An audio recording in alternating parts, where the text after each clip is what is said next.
Here's how to turn any image into animation using AI. It's very easy to do, so make sure you watch the full video so you don't miss any important steps. For this, first of all, you need to open your Chrome browser, and after that you need to click on the link in the description. When you will click on it, then you will land on this page. Now here you need to click on sign in with Leah. So here, if you don't have already an account on Leah, then you need to click on create account option. After that, here you need to enter all of your details and then click on next. Then create a strong password and then again click on next option. Here check this box to read and accept these terms and then click on confirm.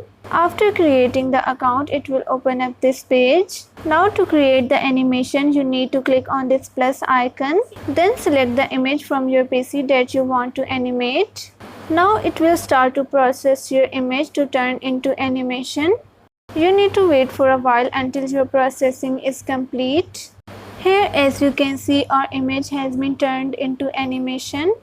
You can see different options at the bottom. From here you can edit your animation as you want. So this was how to turn any image into animation using AI.